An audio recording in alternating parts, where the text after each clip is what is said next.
And we are live. GM. Hello, everyone. Thank you all for joining. This time, it's just me. Anna is on maternity leave. My name is Daniel Olarte, and I will be your host today. Please say hello so I don't feel so lonely on this stream. Say hello in the chat. Let us know where you're joining us from. This call will begin in about 4 minutes just to let people join the call.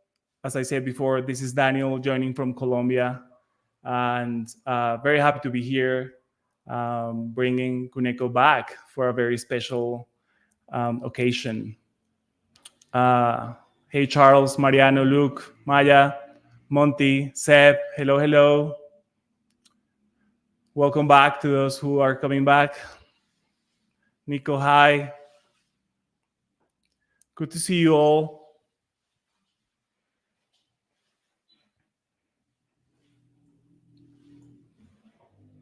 Alvaro, welcome. Celso, bom dia. Javier, welcome. Laurence, of course, hi. Lando, Focus Pilot, good to see you all. Always good to see you, Eric, welcome. Thank you for joining.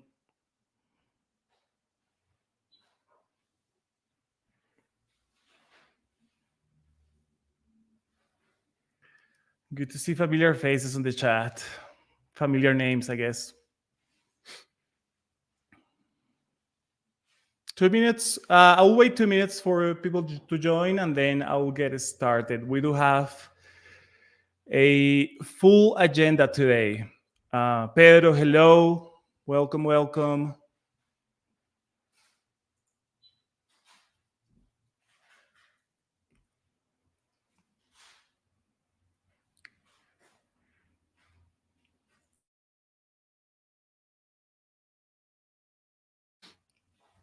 Angelo, hi. Good to see you.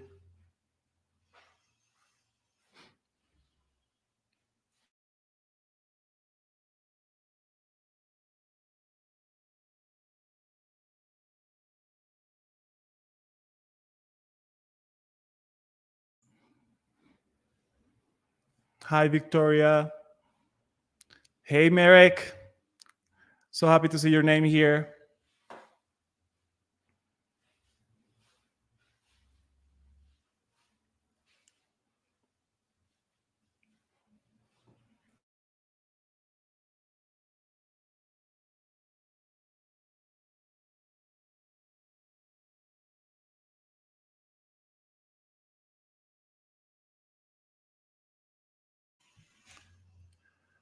Welcome all.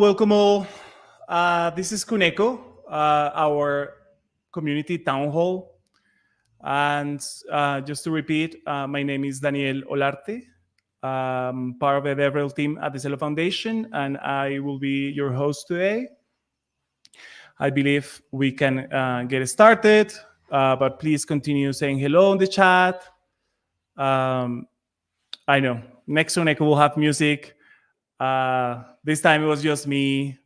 Next Connect will find me a co-host who can help me run the call so I can have some space for music. Shout out to Anna, who has always been my co-host, but we miss her a ton. Okay, friends, so let's get started. Agenda for today. So we have 4 items on the agenda. We have a Cell2 update with Mariano Cortesi, head of engineering at C-Labs. He will take about 10 minutes to talk about Cell2, and then I will gather some questions from the chat, if there are any, for Mariano to cover. And then after Mariano, we have Tosin and Charles giving an update on MiniPay and the Celo ecosystem growth in Africa via MiniPay. Again, they will take about 10 minutes, and they will take questions for 5 minutes. And then we'll have a short intervention from Alon to talk about Celo Camp, which is also aligned with MiniPay this time. And then finally, I will invite Luke and Monty to talk about Celo Public Goods. So yeah, today we have a great agenda, and let's get started, right? So I'm gonna ask Mariano to come to stage. Hey, Mariano. Hi, Daniel. Hi, everybody. Nice to be here. Good to see you. So yes, so Mariano, the stage is yours. Take it away. Cool. Yeah. So today, I guess I want to talk about the state of Celo 2 project. I guess I'll be asking Daniel to help me with the slides. So please go to the next one. And I guess the first thing to remember here is what's actually our goal here. So we embark in this journey where we are trying to choose what is the best L2 stack for Celo. And to me, it's actually very important to remember that we were not trying to do which is the best L2 stack. I think that's kind of like an impossible job. What we are trying to do here is like, okay, let's think about what we like for Celo. What are the important features and things that we want for our specific problem, which is actually not just launching an L2, it's actually migrating an L1 to an L2, which is actually a much more complex thing to do. And so with that thing in mind, it's like, okay, what is the best option for us? No? And please go next. So to kind of talk about, I guess the challenge is huge, but I want to just talk about like just a few features here that I think are important. I think there's a big question, which is kind of this kind of feasibility question, you know? And what I mean by that is like, is this possible? You know? Can I do this? There's a couple of things you need to know. The first thing, well, Celo, it's EVM compatible, but still have like subtle differences. So getting technical, you have this kind of different type of transaction where you can actually pay with different fee currencies like USDT, UTC, CUSD. And we need to keep that, no? And there are other things actually we need to keep on the protocol. And so when migrating or using another stack, we need to be able to see if like, hey, can I add these features? How easy is to add those? Can I make everything work as it was before? The other thing that it's also quite important is like, well, can I do this migration? No, and by migration, what I mean is like the idea is like we're going to launch an L2 and like, I don't know, what happened with the L1. It's like, imagine this is going to be kind of like a hard fork, no? It's going to be, okay, block, I know, 1,000, we have L1, and block 1,001, it's an L2. And from the end user experience, nothing has happened. Like everything works as the same, no? And that's actually a very complex achievement, right? You cannot do that, no? And again, when you are analyzing the stacks, you need to understand, hey, how easy, how feasible is to actually do this with this stack. And different stacks have different solutions. But that's actually a very important thing. I guess when you're talking about feasibility, I guess you need to also add time in consideration. Like, I guess you could say everything is feasible if you have 100 years, right? The thing is that you want to make things feasible with some like reasonable time to production. Right? You want to say, okay, I don't want to take 3 years to do this. I want to take the minimum time possible, or at least a reasonable amount of time that it's kind of best for the ecosystem. And so that to me, that's like another important thing. No, like you need to combine feasibility with like this kind of time to production. I guess I'm going a bit deeper in this kind of like keep the Celo protocol. What are these protocols? Right? There's some technical things there. For example, as I said, like easy fee or this like ability to pay with alternative fee currencies. That's huge, and I think that's one of the biggest like differentiator for Celo. Another thing that is also very important for us is this one block finality feature. This is also goes in the design, and you need to make sure that you can actually achieve that with the different protocols or different stacks. No, I guess for us it's important because Celo has always been like a very strong in payments, and I guess these are actually important things for a payment system. The other actually quite important thing is you need to have very low gas fees. This is a function of, I guess, there are some design decisions that impact, the cost of transactions, and so how you design the system, how you do that, is going to have an impact on how low the fees can be.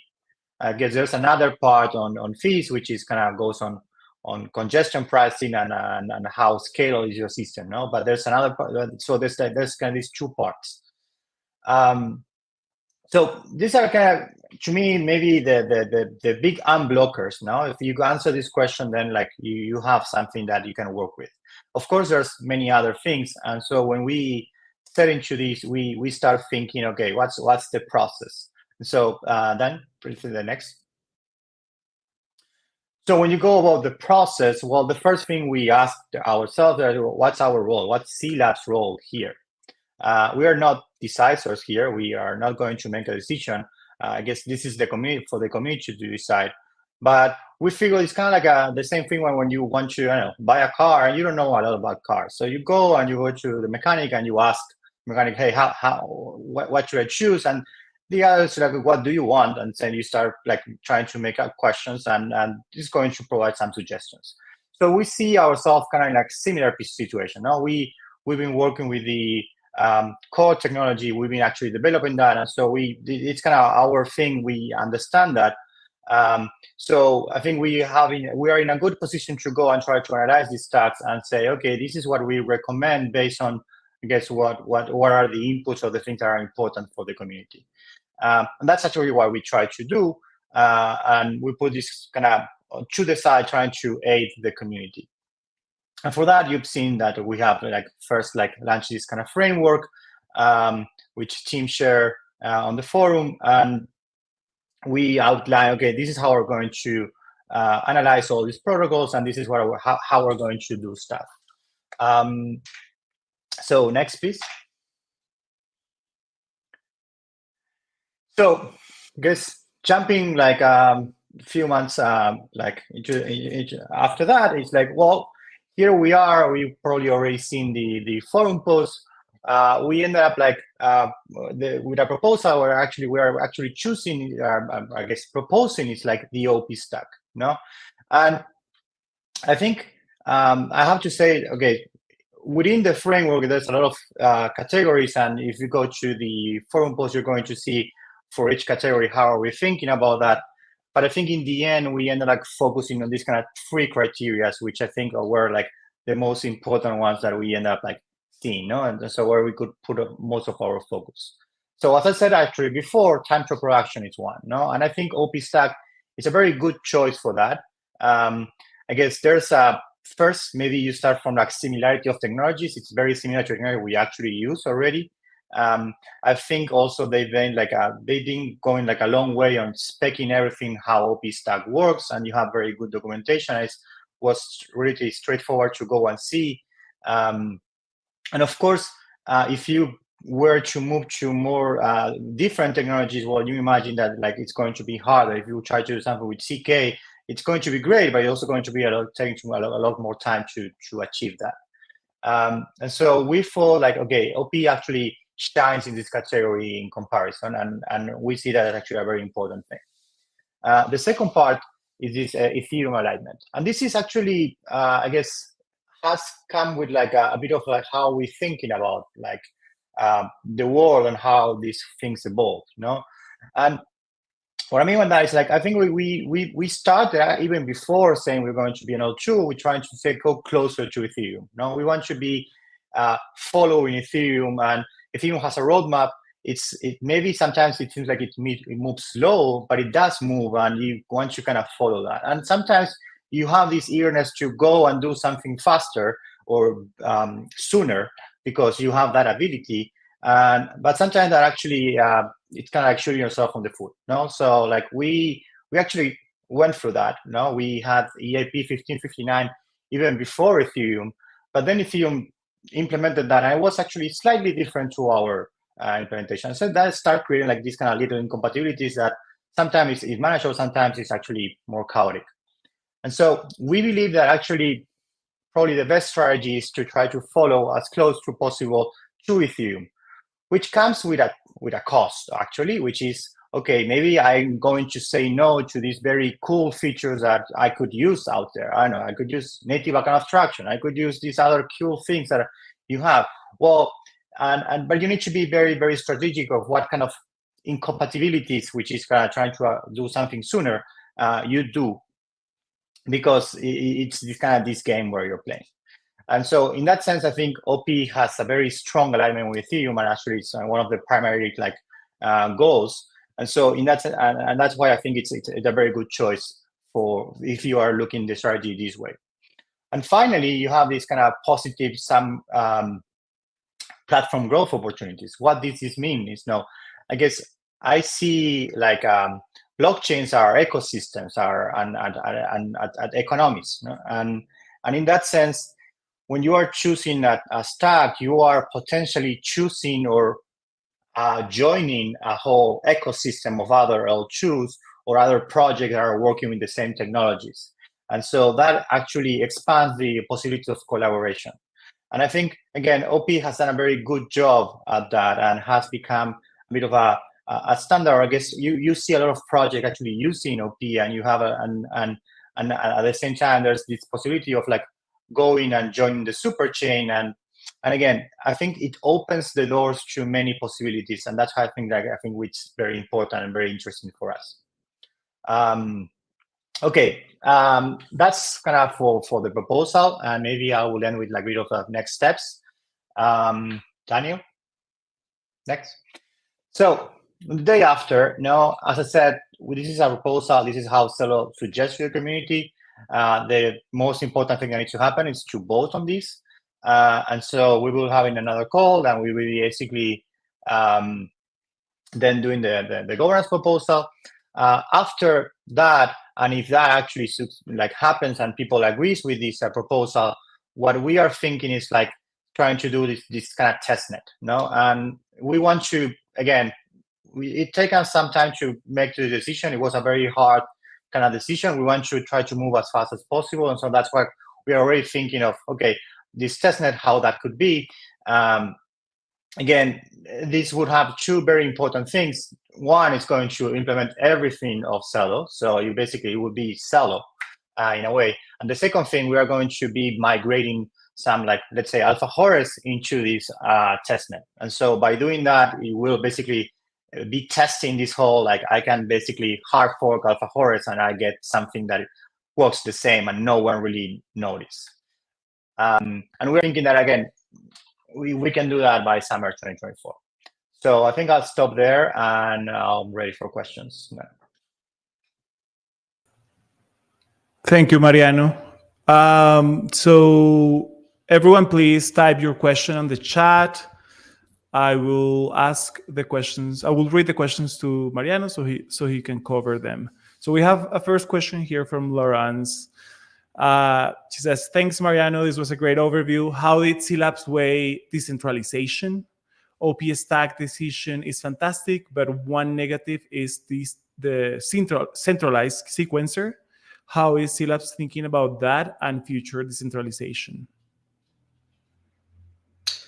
Yeah, great question. So I think, first of all, decentralization is not, I would say it's not a feature itself. It's more of a solution to something, right? What you try to do is have these kind of trustless systems where you don't need to trust someone else, where you don't need to, there's no central power or some power that actually can, do things like censoring.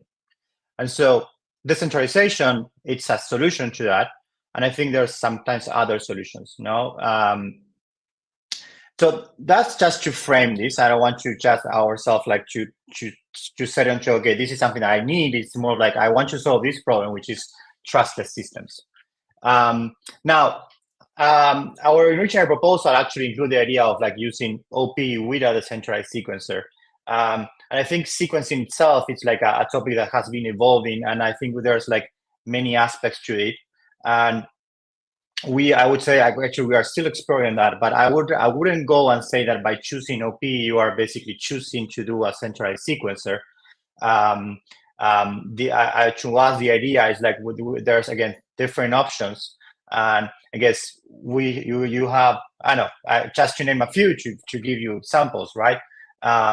You could basically run OP and run our own decentralized sequencing with reusing PBFT. You could, for example, go and use some shared sequencing, and like I know use Espresso. You can go into base sequencing that what's kind of Justin Drake has been proposing. So I think there's many options, and like choosing OP doesn't really restrict you to nothing there. And so I wouldn't say this is actually choosing or saying anything about sequencing itself. We're not proposing anything particular about sequencing. We're just proposing the OP stack part. Okay, I have another question, and I believe this is the last question, so we keep the time.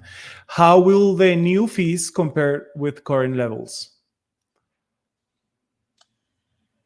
We haven't really done a strict comparison in that. Guys, we haven't really do the fine print, but in our sense, should be around the same. I guess when you are analyzing fees, you need to analyze. I guess there's two parts of a fee. I would say there's the cost of a transaction. How much does it cost to the system to actually do this? And there's a part that is more of like has this kind of congestion mechanism. Like when the system is saturated, then you need to start. People start competing for a place, and that leads to price increases.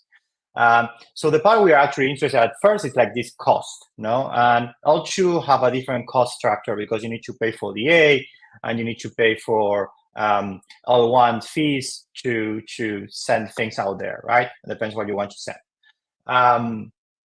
Now, in the whole design, what we're actually doing is like we've been exploring the idea of like using off-chain DA to make sure that fees are going to be low enough, no? And I can't really give you like a point-to-point comparison or like a very detailed like number comparison, but the expectation for us is going to be the same kind of fees. Like we're not going that shouldn't change in a meaningful way. Thank you, Mariano. I do have to move to the next speaker. There was another question in the chat that if you can cover later, I will appreciate it. But for everyone else that is interested in Cell 2, there is a community call planned with Celabs next week to cover all the details and more questions. If you continue to have questions, I'm going to paste the link to the event here on the chat. So please join us. This is happening on Thursday next week, May the 2nd at 10 a.m. EST. Mariano, thank you so much, and see you soon. Bye, buddy. Bye-bye. Okay, so next I am going to invite, I believe, Tosin first and then Charles to talk about MiniPay. Hi, Tosin. Hello. Hi. Hi, everyone. Yeah. The floor is yours. Yeah, sure. So you can start the slides. So I'm Kristen. Sorry, forgive me. I want to erase the banner that I have here for some reason. It's not letting me. The banner of the question. Okay, I got it. Okay. All right. Hi, everyone. I'm Tosin. I'm the Web3 product manager at Opera, and basically I'm here to tell you a little about MiniPay, which is the dollar stablecoin wallet that's integrated into one of our browsers, Opera Mini, launched on Celo last September, to tell you about some of the milestones that we've passed and the growth that we've been able to achieve as a part of the Celo ecosystem. You can go to the next slide, the next one. You can basically start to the first page that actually has something. So this is going to be split into two. I'll be taking the first part, which is actually reviewing the road so far, Q1 of 2024, and then my colleague Charles will take the product update after. You can go to the next slide. And then the next slide still. So far, happy to share that we have crossed 2 million wallets. We actually crossed 2 million wallets sometime in March. And with those 2 million wallets, we've been able to generate a total of actually over 10 million transactions. Now we have 10 cash partners. We have integrated 7 dApps, 7 Celo ecosystem dApps, and are live in 5 countries. So we are live in Nigeria, Kenya, and Ghana, and we currently have Uganda and South Africa in testing to be live soon. Next slide, please. So a part of driving adoption for Celo dApps is, I mentioned that we have integrated 7 dApps in total inside MiniPay. So MiniPay has a discover page, which is basically like a dApp browser where we have connected directly to some of these dApps and basically abstracted the process of connect wallets. So now users, all the users that are going into MiniPay, all the 2 million users that are currently activated now have automatic exposure to all of those dApps. Some of those dApps are HaloFi, Impact Market, BitGifting. HaloFi is the savings dApp that allows you to save into USD and earn yield. Impact Market, we have Learn and Earn, which allows users to take courses and also get paid for doing that. And BitGifty is a dApp that actually allows users to pay local bills in Nigeria, Kenya, and Ghana in CUSD. We also have Block Scratch, which is essentially on-chain missions. We also have Daily Claim dApp that is just like a copy of Good Dollar. So it's universal basic income, allowing users to claim that on a daily basis. And we have a daily game, which is play to earn model, allowing users to play games and earn CUSD from those games that they play on a daily basis. You can go, and for these dApps in total, we've generated a total of 6,000 visits, 6 million visits for all of the ecosystem dApps. And we think that it's an amazing number, right? So these are dApps, these are 6 million people who maybe before now they didn't know about dApps, they didn't know a lot about Web3, but now they're able to interact with those dApps with very low effort. You can go to the next slide, please. And so I mentioned BitGifty, which is a case study. So as a part of Celo Camp Batch 8, we actually mentored BitGifty, and now they're live in MiniPay. And we worked very closely with the team to get the dApp out. They're now users in MiniPay are now paying bills via BitGifty in Nigeria, Kenya, and Ghana. And so far, they just went live less than a month ago, but BitGifty has been able to process over 5 million naira in local bills paid, which is about 500,000 Kenyan shillings, which is really, really impressive. You can go to the next slide, please. And this is just a quote from the BitGifty team about working with the Opera team, them talking about how important it was to them and how closely we worked with them, mentored them, both on the product side and when it comes to marketing, to get the dApp to the point where it is today. You can go to the next slide, please. And another case study is Block Scratch, which also went live on MiniPay late last year. And so far, Block Scratch has generated over 2 million visits and now generating about 600,000 monthly interactions. And Block Scratch is a great use case because it really shows the potential that X to Earn use cases have.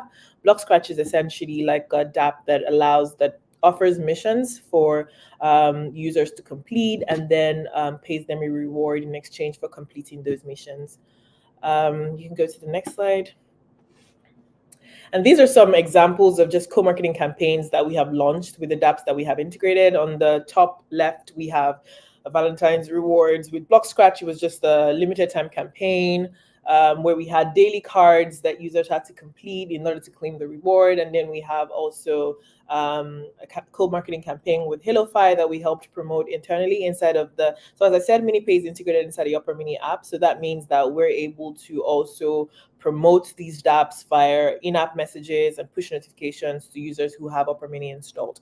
And on the bottom left, we have Impact Market, Learn and Earn with Impact Market. And the bottom right, we had an Easter cashback campaign with Fundbank, which is one of our on-ramp partners that are integrated into the app. Next slide, please. And then talking about Shake and Win. So starting in Opera Mini, we've introduced MiniPay as the main payout method for some native gamification campaigns that we have in the browser. An example of that is Shake and Win. So, and with Shake and Win, last year we ran an edition and we're able to generate over 80,000 new wallets through Shake and Win. So essentially what Shake and Win is a little game inside of the Opera Mini browser where people shake their phone and they stand a chance to win prizes.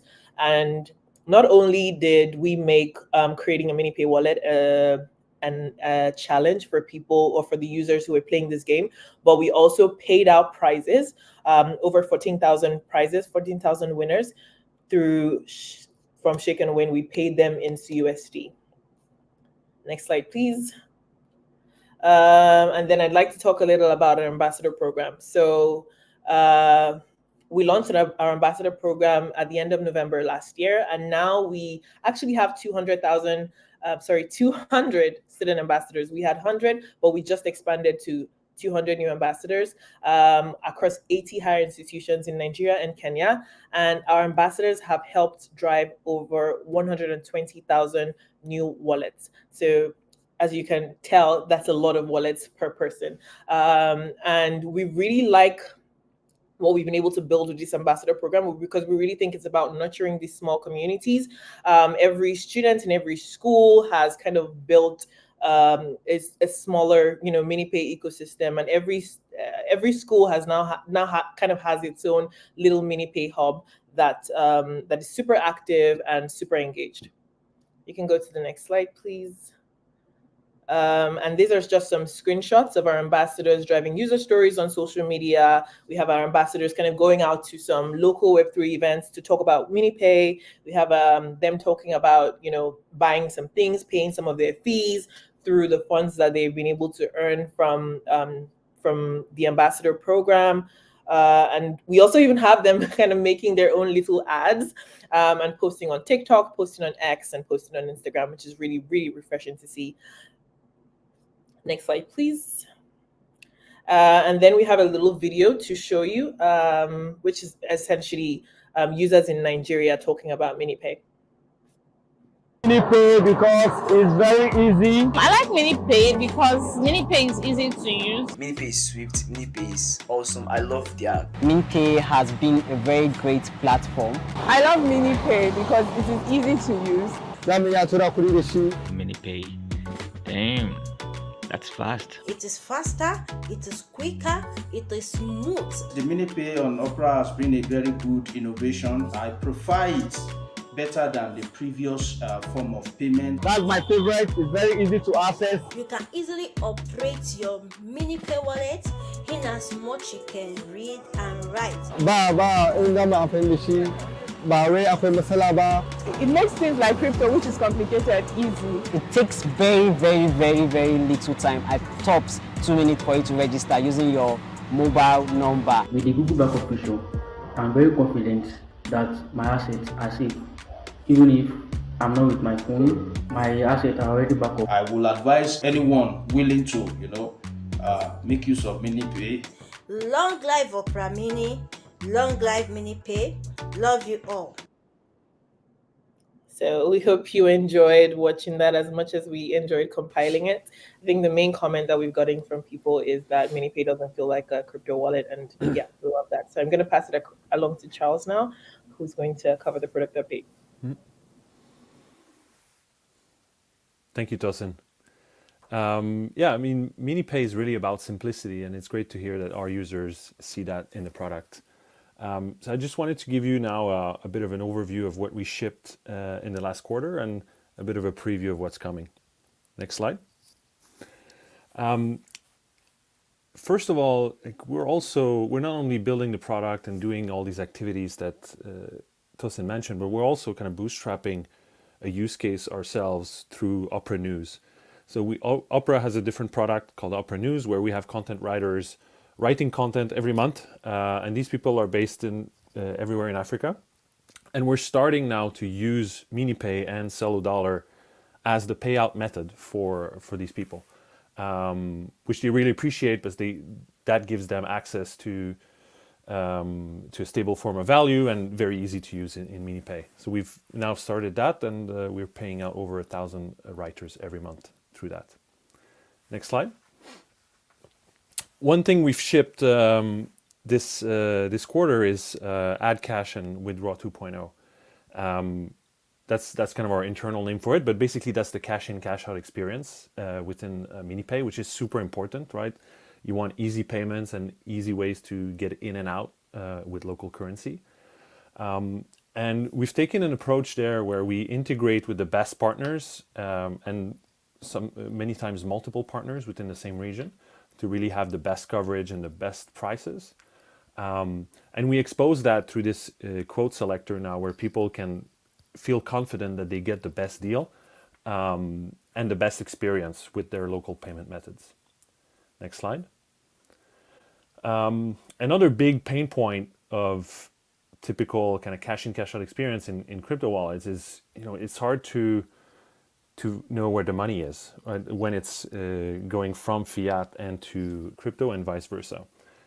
So we've done a deeper integration with every one of these partners using webhooks that allows us to provide live tracking of the status of the user's transaction, so that users never left out in the unknown thinking where their money is. Next slide. We've also added the ability to send a payment with a message, a note, an emoji, or some short message, and that's integrated right in the send view. Next. Another feature we've shipped and have started experimenting with on the marketing side is cash links. So cash links are literally links that contain cash. So when you don't have Opera Mini and you receive one of those links, you have the whole kind of integrated app install flow. And once that's done, you jump right into MiniPay and claim this link, depositing it to your newly created wallet. Just want to show you now what it looks like if you go to this next video. So we've dropped, I think, hundreds of these links now over Twitter, and people are sort of tuning in, if you will, at a precise time to tap that link, and everyone's kind of racing to claim it. And it's really the first one that does it that gets the money. So we've been running that over the past month, and it's been hugely successful. People really get excited about these drops. Next slide. Also super interesting and relevant for Africa is the ability to do payments without data. Right? It sounds like magic, but because MiniPay is part of Opera Mini, which is a huge app that also has oftentimes free data promotions, right? So people browse more for less using MiniPay, using Mini. Then MiniPay uses the same free data. So even if they run out of their own kind of data allowance, that data is piped through the free data allowance, and that allows them to transact even when their data runs out. Next. Another one that's really relevant for our ecosystem partners is what we call Web3 for Humans. And as I'm sure all of you here have interacted with dApps before and with various wallets, when comes the time to actually sign something, it's often very cryptic and confusing, right? And we sort of get numb to all of this, being in crypto and trying this day in, day out. But for like normal humans, this is actually quite intimidating. So what we're doing with every partner is decoding every signature or contract interaction in a very simple human way. So action, verb, small description, and decode what are the tokens being exchanged. And we present that with these bottom sheets as you see now. So we're going a bit further than just kind of adding a link to the Discover section with dApp partners. We're actually really making sure that this is usable and that the language they use in the app is also matches the signing experience. Next slide. So that's what we shipped during this last quarter. But also, we're not sitting on just that. We're building the future, and I'm happy to announce that soon, Opera MiniPay will support USDC and USDT on Celo, which is a huge thing that these two assets are now coming to Celo, and we're happy to support them both in the coming versions. So that's it for the MiniPay product update. Thank you all for listening, and happy to answer any questions you have. Charles and Tosin, I'm going to ask you to answer any questions you see on the chat, but I'm actually going to skip the Q&A section because of time. Okay. And ask Alon to come to stage. Charles, thank you so much. Okay. Busy quarter. Thanks, everyone. Alon, hello. Hello, everyone. Please take it away. So my name is Alon Shavit, and I'm the program director and co-founder of Upright. Upright is the company that runs Celo Camp. And I'm here to share a few updates about the MiniPay Launchpad. So if you've been excited from everything we just heard from Tosin and Charles, just as we are, I think the MiniPay Launchpad is a great opportunity for you, for any builder in the space. Next slide, please. So, and another slide.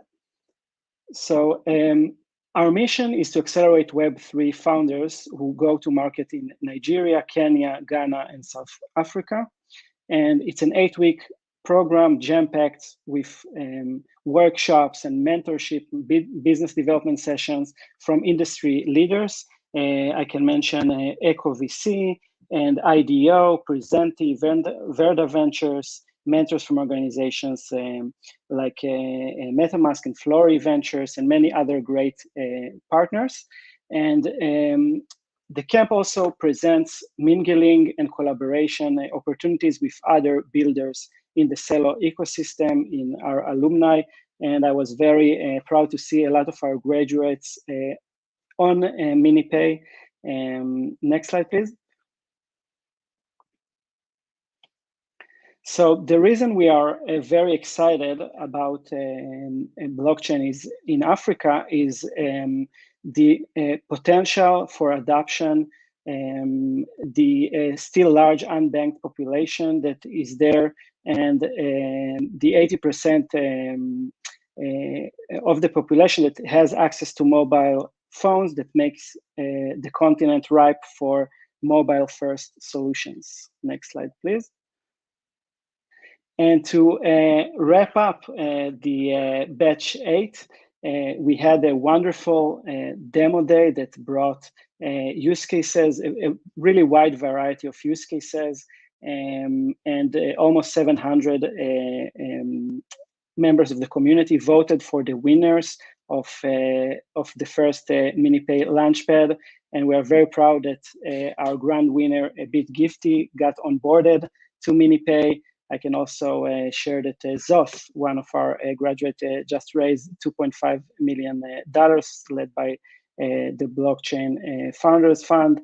And we are just so happy to see so many of our alumni continue to succeed and grow in the space. Next slide, please.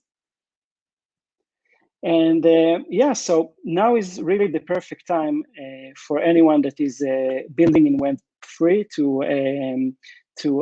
to participate. If you're asking yourself, how can I contribute? How can I take part in MiniPay? I think Celo Camp is a great opportunity. We still have 10 more days to apply for the program.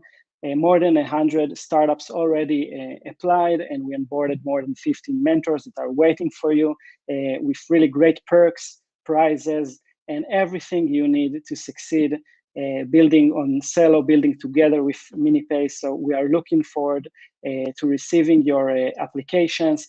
If you are finding ways to simplify Web3, if you utilize stablecoins, use cases like payments, e-commerce, ways to earn, to make earnings, gaming, infrastructure, any type of use case with real-world application and mass adoption potential. We are very interested in speaking with you. Also, feel free to surprise us with new use cases. So next slide, please. And we have one more extra bonus for you. We just launched a new track for building on MiniPay, which is completely free. So if you are looking for a resource and looking to learn more about how to build and how to integrate, so head to startuppathway.com, and everything there is free. And don't forget to apply at celocamp.com. Thank you so much. Alon, thank you so much. Exciting times for ventures joining Celo Camp. Good to see you again. Bye-bye. Good to see you. Bye-bye. Okay, and then next, for the last portion of the call, I would love to invite Luke Weber to talk about Celo Public Goods. Luke, hello. Thank you so much, Daniel. In the interest of time, I'll speed things up a bit more than I intended, but that's, I think, completely okay. What I'm going to speak about today is a summary or kind of wrap up of the first 3 months of the Celo PG proposal. I also wrote a wrap up thread of that yesterday, 2 days ago. I'll share it in the chat. So if I miss anything, there's more detail in here. But I think it's nice to give it a bit more visual elements as well. Can go to the next slide, Daniel. So there were 3 main elements of this proposal. There was a governance improvement element. There was a Mento reserve sending CUSD to the Celo Community Treasury element. And then the most exciting part of this, the Celo Public Goods funding budget and programs. And I'm going to give an update on each of those things. And again, it's also in the forum thread. Go to the next one.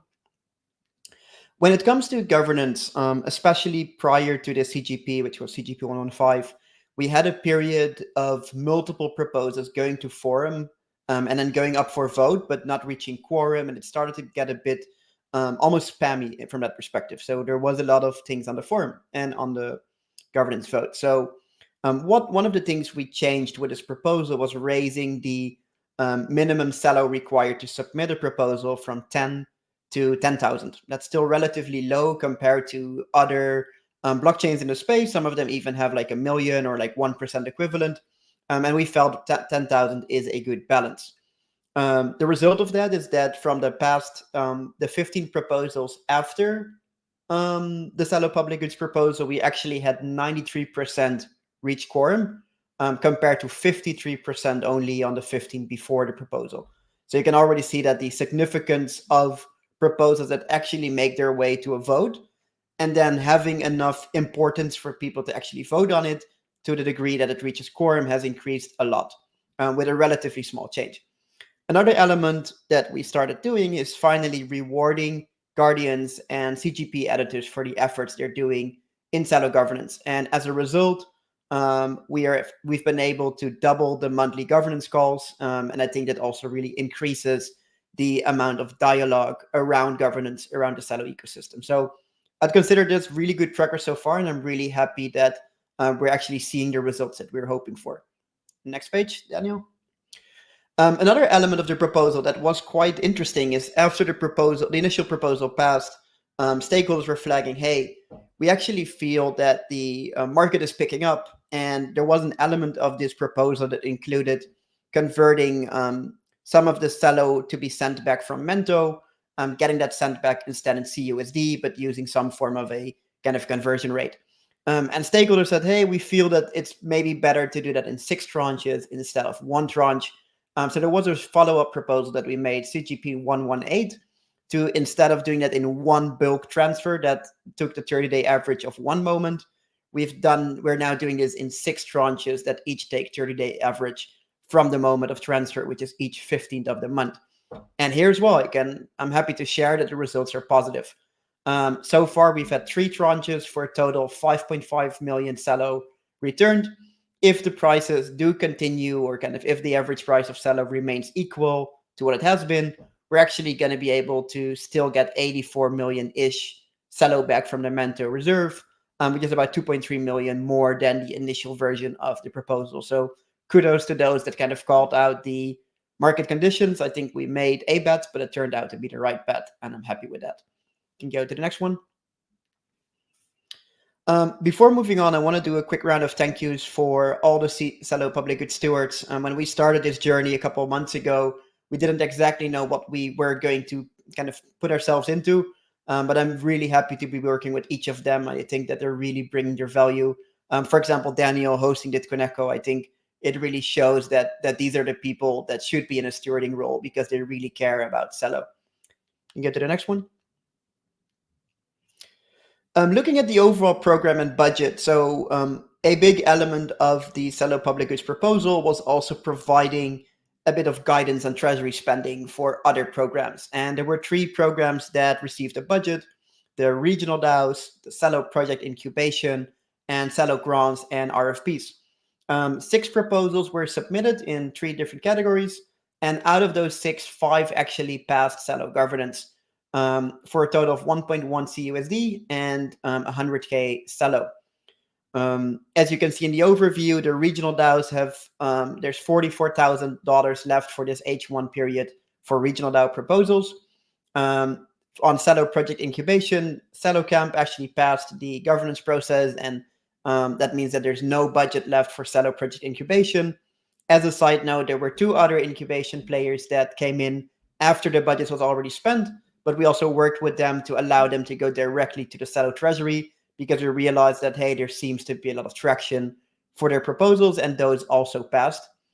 And then on the Celo grant side, we had Presenti submit their proposal, was received really, really well. I think 99% upvotes, and that means that there's about 150,000 CUSD left for Celo grants.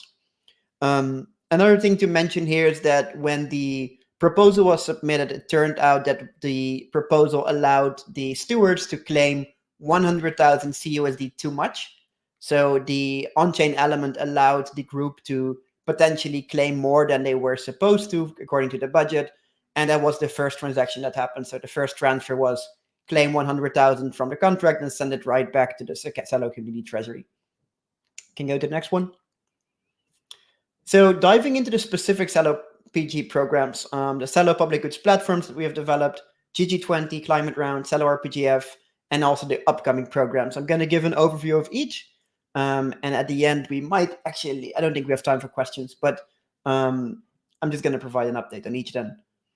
Can you go to the next one? Starting with the Celo public goods platforms. So one of the first things we did was build what you see on the right side, the hub, the Celo public goods hub, because we realized that there's a lot of new terms, a lot of new concepts that we are introducing to Celo. So the first thing we wanted to do was introduce a wiki or like a knowledge base. So initially that was called celopg.eco, but it's essentially this knowledge hub. And we didn't want to wait for that very long. So we started quick, made a Notion workspace, turned it into a super website, and that was live within a couple of weeks from the proposal passing. And then about 2 weeks ago, we were able to also launch the main celopg.eco website. And this website includes an overview of all the active programs. It also has a database of over 100 Celo projects that are live in the ecosystem now, events that are coming up. And this is something that we hope to continue building on to really provide the best-in-class resources for anybody building on Celo and putting all the Celo community treasury funded programs together in one website or in one place. Going on next. In order to run these programs, we actually realized that we need a bunch of additional technology, and I'm very happy to say that that deployment of that technology is going really well. A lot of these teams have been super helpful in, often without any cost, deploying these things on Celo because they're excited about what we're doing with Celo public goods and the direction we're going to. So one of it is Ethereum attestation service. It's one of the more popular new tools. It allows for on-chain attestation, which is kind of saying, hey, me as Luke, I attest that, let's say, Pedro is a great builder, and then Pedro can use that attestation as kind of a proof saying, hey, Luke thinks that I'm a good builder. You can also imagine using that maybe for climate action, having a reviewing group make an attestation that your project is really making an impact. Another tech stack that was deployed is the Easy RPGF solution. That's the open sourced version of what Optimism used for their Retro PGF program. And in order for that to work, we also have deployed hypercerts, which are digital blockchain-based impact claims. In addition to those 3 who are already live on Celo today, because of the program, We also have the Gitcoin grant stack going live in about a month from now. And we're in conversation with Karma Grantee Accountability Protocol, which is an additional layer of kind of insights and information built around all the tools I mentioned above. And what you get with that is essentially end-to-end, completely verifiable on-chain proof of impact and a database of all projects. And it just allows us to operate more efficiently and better streamline resources to the people that deserve it. And I think that's part of this whole program of Celo PG is making sure that Celo governance and Celo community treasury is able to understand and properly fund the teams that are having the biggest impact on Celo and on the world. And especially with Celo moving to Optimism, who are really the grandfather of retrospective public goods funding on chain, they also use all these technologies. So the projects participating in the Celo PG programs, they're not just able to earn some resources from Celo, but they're also beefing up their potential and their knowledge to also participate in other public goods funding programs, like the Optimism Retro PGF program, which on itself is over $100 million a year. So it's a really big opportunity with Celo moving to the Optimism stack to get more and more capacity in our ecosystem to use these tools, show our impact, and show everything we're doing in the world and get extra resources for it. Can go to the next one. So this one was actually supposed to be presented by Monty, but I think in the interest of time, I'll try to do a TLDR. This is one of the active programs we have right now. It's the GG20, so Gitcoin 20 Climate Round. It's a collaboration between Celo PG, the Climate Coordination Network, who is a spin out of Gitcoin, who runs the program. We also collaborate with the Climate Collective, one of Celo DAO's or Celo Community Treasury funded groups, who have committed 10,000 CUSD to the program. We have seen 115 applications to the climate round. 68 of those have requested to be matched by Celo as well, because we're matching up to $50,000 in total to these projects. If you are a project building in climate or you want to support the projects building in climate on Celo, you can go to the tiny arrow at the top. I think Monty will also share it here. Your donations mean a lot. And at the end, we'll be distributing the 50,000 CUSD accordingly to these teams. To the next one. Another one is Celo RPGF. This is the Celo version of the retrospective public good funding. We initially have a budget of 250,000 Celo to allocate to any team that has contributed to Celo in the past. Now, so far, we have 18 applications, and the application window is going to close at the end of the day on the April 30th. However, there is a chance that we might extend that with a couple days because we're essentially aiming for about 50 projects. Now, one nice thing about this Celo RPGF program is that it allows us to get a really good updated insight on who has been doing what on Celo. And that's great, not just for Celo RPGF, but also for helping them get other types of funding, whether that's from us, from Presenti, from Optimism, or any outside funder. So it's really something we're doing. And if you're building on Celo, consider applying to Celo RPGF. On to the next. Recently, and this is something that's actually happening right now, it became clear that there's a need to support small validator groups on Celo. So last week, I started working with Justin from C Labs to think about a way to reward Celo active Celo validators with an additional kind of stipend. We got some nice feedback in the governance call yesterday. And based on that feedback, I'm now working with some validators to improve the draft proposal that we have and work towards a retro validator program that can really be the best and first of its kind program that rewards active validator contributions. Nice. Let's go to the next one, just on time. For everybody here that is interested in the future of Celo and wants to participate in conversations like this, I'd love to invite you to Celo Gather. It's a community-led conference we're organizing on the 24th of May in Berlin, and we're going to have presentations like today from 2, 3, 4 times the stakeholders that you saw today, but also have the room for experimentation and conversation together to figure out what the future of Celo looks like.